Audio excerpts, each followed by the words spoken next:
pour ceux qui ne l'auraient pas encore compris. Alors que c'est placardé sur mon front et sur mon être tout entier, je viens de l'Afrique en miniature, du pays des grands musiciens, du pays des grands footballeurs, des grands intellects, de la nourriture glorieuse, des paysages émerveillants, du grand œuf d'El Pichichi.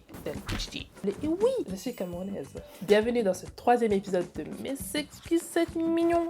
Dans le précédent épisode, on a parlé de mon rapport avec la musique et je vous ai dit comment la musique a impacté fortement mon rapprochement vers ma culture. Donc cet épisode sera dédié à mon rapport avec la culture. C'est parti.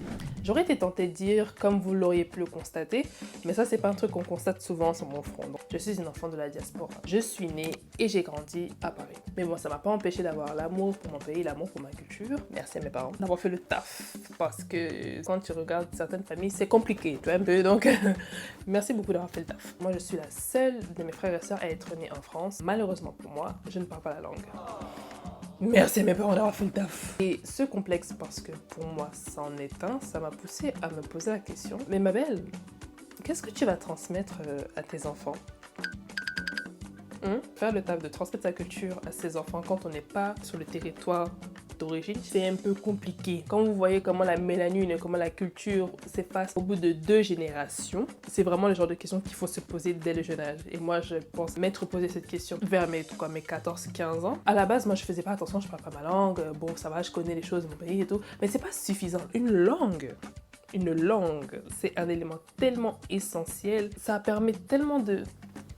Je sais pas comment dire ça, c'est grave si tu parles pas. C'est très grave si toi tu ne parles pas et c'est trop grave que je ne parle pas en fait. Même si j'apprends, même si j'ai fait beaucoup de progrès. Donc je me dis mais vraiment comment tes enfants un jour vont se présenter devant les gens et dire je suis fièrement camerounais si tu n'es même pas capable de leur transmettre la simple langue, vous voyez un peu. À l'époque, ce que j'avais en ma possession c'était la musique. Je vous ai dit moi la musique c'est mon premier amour, la musique m'a appris énormément de choses. Donc je me suis dit pourquoi pas m'apprendre la langue. Souvent quand tu vas apprendre une langue, tu regardes des films, tu lis des livres, tu écoutes des musique et moi je me suis dit bah c'est pareil. Donc c'est comme ça que je suis partie apprendre la langue sur des sites comme je parle le Bassa 2.0 parce que moi je suis Bassa. C'est vrai que je l'ai pas dit au début de la vidéo, c'est un élément quand même assez essentiel. Bon, j'avais pas de livre, j'avais pas de film encore parce que bon récemment il y a des films, des séries qui sortent. Je vous mettrai quelques extraits, des choses comme ça. Il y a les rites, les us et coutumes, les traditions, place dans les sociétés, qui sont les gardiens, qui sont ceci, qui sont cela. Et je n'avais pas forcément ces informations-là. C'est là que tu te dis mais où sont tes parents? Moi j'étais une enfant timide. Enfin, sur ce sujet-là, pour moi, c'est trop un sujet tabou. D'abord, j'ai trop honte, alors que je ne devrais même pas avoir honte. C'est eux qui devraient avoir honte de ne pas m'avoir enseigné ma langue, en fait. Mais moi, j'avais trop honte. Du coup, là, je faisais mes petites recherches en cachette. Donc, en cachette, comme ça, je cherche. Sans rien demander à personne. Et à ceux qui sont dans la même situation que moi, ce que je peux vous conseiller, c'est de ne pas hésiter à demander à vos parents, à votre famille, à vous entourer des gens qui sont de votre peuple. Je tiens à faire une grande parenthèse et à mettre dans la parenthèse fuck le tribalisme parce que je ne comprends pas d'abord comment, à vos grands âges et dans la société dans laquelle nous vivons, vous réussissez quand même à être tribaliste. Fermeture de la parenthèse. Mais entourez-vous quand même de personnes qui vous ressemblent, de personnes qui sont dans votre peuple ou au pire, entourez-vous de Camerounais tout court, enfin de votre origine quoi, pour t'aider à en apprendre plus sur ta culture, etc.